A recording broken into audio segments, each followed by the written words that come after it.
Hey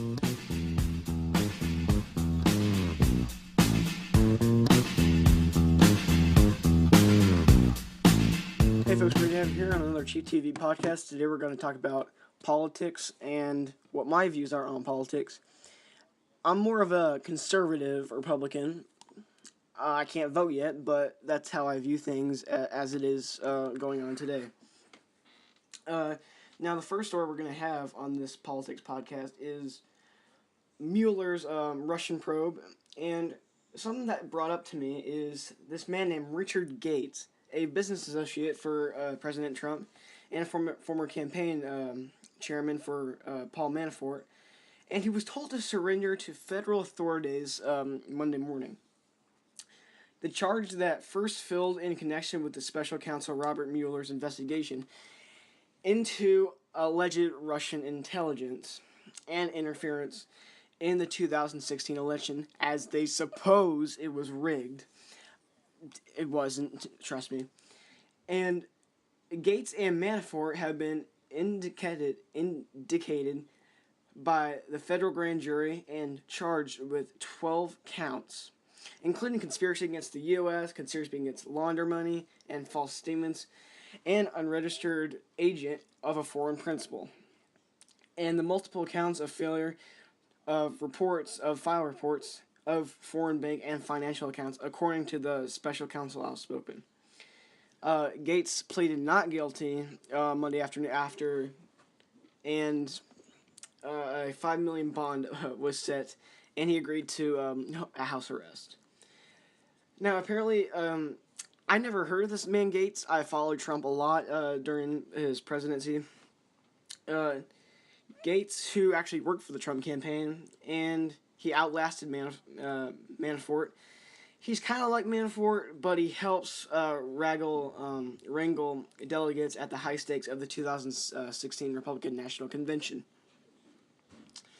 The one-time deputy manager also helped start the nonprofit America First Policies, the AFP. He created to help advance the White House's agenda, but Gates initially left the group. I mean, he wasn't really involved with it after that. And he is due with his ties to Manafort. However, this group recently have requested a special counsel's office to retain its records for possible direct production to that office, and I've read this off of Fox News. I've heard Fox News reporting. I listen to Fox News Radio all the time, and I heard this. And Aaron Montgomery, who is a spokesperson for AFP, distanced the nonprofit from Gates. And he specifically said, "We believe it's important to clarify that Rick Gates' association with the American First Policies was informal and limited." And as noted in the press reports in March of this year, and they told Montgomery. But after leaving the nonprofit, Gates still visited the White House multiple times, and the publication that added Gates is disliked by Trump as well. Now, how does this tie into the Russian investigation? Apparently, Manafort's, when he was working with Ukraine, Gates would fly to Moscow to take meetings from Russian billionaire Oleg Deripaska, and New York Times reported this. And Gates' name apparently on the documents linked to companies that Manafort's firm has set up to receive payments in Eastern Europe, according to New York Times. And he said everything was done legally and with approval of our lawyers. Gates also told the New York Times that, nothing on my knowledge was never done inappropriately, and we actually found that out. And he also pleaded not guilty, also on the charges on Monday. Now, also in my podcast today, I'll also be talking about the Trump tax plan for the middle class people. And so much of this punditry and predictions just all over the ballpark. And I keep coming back to one crystal clear reality to me, and here's what we're going on here. I don't know what's going on here, but apparently the 401k plans, despite arguing among the lawmakers and the bill and didn't change the 401k and retirement plans. Republicans had considered lashing pre-tax donation limits from anywhere between as $18,000 to as low as $2,400 for some Americans, and that impacts the tax cuts and jobs of the updated situation that we're in. And here's what I'll be talking about right now is that state and local deductions for tax reform. And some lawmakers, after about the provision and that would eliminate the state and local tax deductions, meaning that taxpayers in high tax states would often lose a write-off. This impact mostly blue states, California, New York, Washington, Oregon, mainly all the East Coast and some of the West Coast as well. And the latest bill ditches a full repeal of deductions called SALT, and instead leaves place on the local property tax deductions up to $10,000. However, these deductions may such as come into income tax and sales tax, and they would actually be eliminated by Trump. The corporate tax would be lowered by 20% from 35%. It is clear that reduction would immediately or gradually would implicate it. The child tax credit, if you're willing to know this, the child tax credit is raised from $16,000 to $1,000, and around $450 for child exemption, and is also eliminated. Senator Marco Rubio, a Republican from Florida, sent a tweet that the House tax plan was the only thing starting point. He said that the $600 child tax credit, was not enough to help working families. And he tweeted, House tax reform plan is the only thing starting point, but $600 child tax credit increase does not achieve and our POTUS goal of helping working families. And he may have overlapped in some areas, but as well as I see it, it doesn't seem that way. And now we're gonna get to what I call some Trump tweet things about fake news and how he's tweeting it all. And he's done it since she was president-elect of the United States. But now it kind of gets really out of hand, and the drive-by media is misinforming the public, like MSNBC and CNN.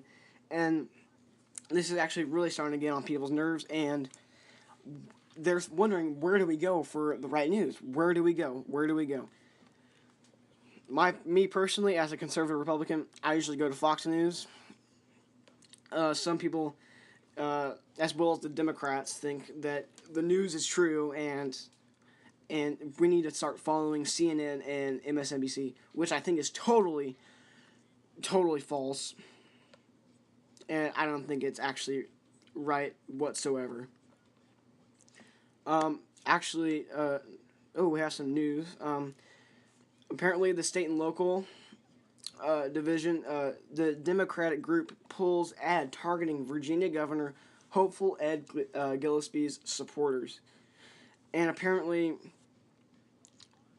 a television ad depicting supporters of Virginia hopeful that Ed Gillespie, as Confederates, would attack children of color as pulled awake of the terror attack in New York City. That is absolutely ridiculous by the Virginia Democrats, and it's actually kind of sick to hear about this. And he says, "We've held up a mirror to the Republican Party, and and they don't like what we see." Of course, some of this still happens all over, and this is kind of the thing that we have to bring back to and teach people how not to be racist. Don't be a bigot. Don't be racist. Conservatives are none of those things, and we shouldn't enforce it as well. And apparently, they talked about how we decided to pull our ad at this time before the new Virginia governor was actually elected. Given recent events, they said that we were pulling powerful ads into rotation that highlight the reason that we need to elect progressive leaders in Virginia. And also, the statement was released, just hours after investigators said the suspected driver, known as identified 29-year-old Sayfullo Saipov, plotted a pickup truck in Lower Manhattan, and the terrorist attack in New York City, and they're saying that Americans, such as Confederates and polygamies, influence this. That is totally wrong, and what I believe is how we can allow Muslims who are obviously bad people. This is why we are not letting Muslims into the United States just because of this. It makes me sick, and I can't stand it whatsoever. And this is why we need to keep certain people like Muslims and terrorist groups out of the country, so none of these lives get lost again.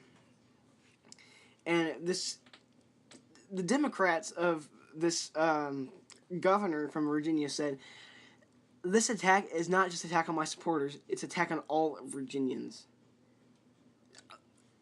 I don't see it that way. I see it as an attack on the Republican, Ed Gillespie. And he says, this is a desperate smear campaign, and what I, for one, believe is actually true. And this campaign and this running ship is probably going to go on until someone gets elected, and maybe it'll die down as soon as afterwards. Now, I've noticed this news article that I read earlier this morning. Hillary Clinton apparently went for Halloween in a Trump mask, and apparently people believe that Hillary should have won the election, and it was all because of the Russians and Mueller and all this. It's not that way, promise me, it's not. And now, people seem to think that the Hillary campaign for the 2016 election rigged DNC to deny Bernie at the shot of the primary.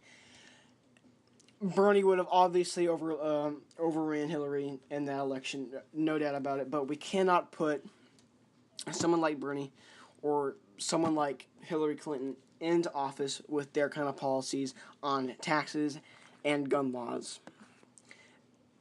Now, this is the reason why that the Republicans don't get involved with this, because it's the Democrats that are talking about this. Democrats, we are not bringing these topics up, and we intend not to, but as soon as, how we treat our taxes and how we promote gun laws, and we don't promote gun laws, sorry about that, is absolutely crazy, and the Democrats don't even have a clue of what's going on with this election. Apparently, here we go. This is what I was looking for. I was thinking of this earlier. The Russian Facebook ads you might have seen during the election were posted as, we'll be back shortly after this break. Stay tuned. Thanks for bringing back to us. The second news story we've had on the day is, again, with the Russian investigation and all this. Members of the House Intelligence Committee released a number of Russian-sponsored Facebook and Instagram ads on Wednesday, and these ads were seen by at least 10 million Americans, and that was according to Facebook as a quote-unquote troll farm, as the Internet Research Agency said. Now, the spots were allegedly intended to create political division in this country, exploit some country's most sensitive issues such as gun control, the Black Lives Matter movement, gay rights, immigration, and more. The only way I view this is how the immigration and gay rights and Black Lives Matter movement should be taken out of concept, but immigration should stay, and this is probably why. Immigration is probably not our biggest leap, but we definitely need to keep these people out of our country, such as Mexicans who are bringing drugs and disgusting things to exploit and expose, I think, kind of the U.S. And also gay rights. I don't agree with gays. I don't know what about you, but I don't agree with gays. It's against God's good truth, but I'm not even going to get into that. Let's move on to what Representative Jackie Speier, Democrat from California, said. He said, who sits on the House committee, said Wednesday to a group of social media representatives, we basically have the brightest minds of our tech community here in Russia was able to weaponize your platforms to divide us, to dupe and discredit democracy. She also sits on the House committee. Now I'm looking at these ads, and these posts were from a group called LGBT United, and they were sponsored by the anti-Westboro Baptist Church counter-protest. Westboro Baptist Church is planning to stand against tolerance and education near LG, as the post reads. Now, their target is Facebook users in Kansas, ages 14 to older, blah, blah, blah. The list goes on and on.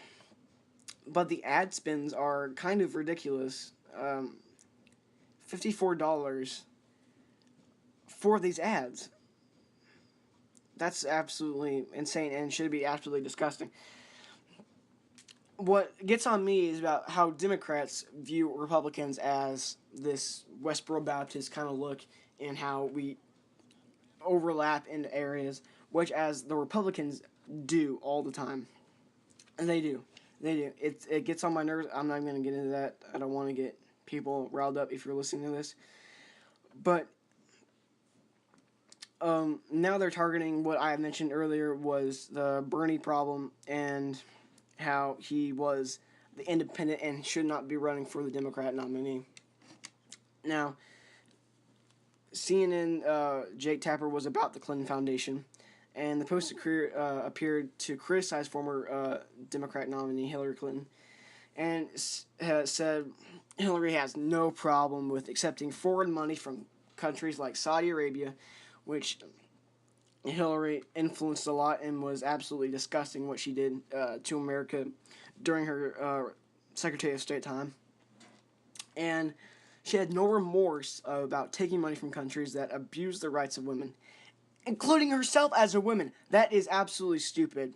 And they say how, Donald Trump was grabbing people in bad places, women in bad places, as quote-unquote locker room talk, as what they said. And she's always saying that she allowed her alleged feminist stance, and she's not receiving money from other countries that prosecute torture and executive LGBT on the legal basis, although Hillary has also been a quote-unquote defender of the minority, and was thinking about, how so many people were voting for her, and that's overlapping back into what it is now. My last thing I will say about what I was talking about today, and that's the whole news story of what's going on. Now we're going to get into a little bit of immigration talk and how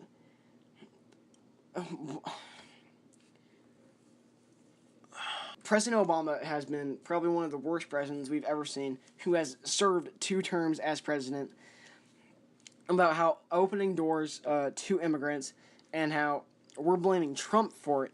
Trump wants to build the wall. He wants to keep the immigrants out. He doesn't want them in here.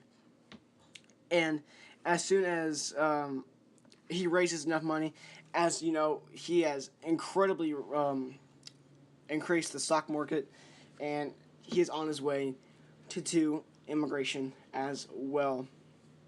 That's my podcast for today. Hope you guys enjoy it, and have a wonderful day.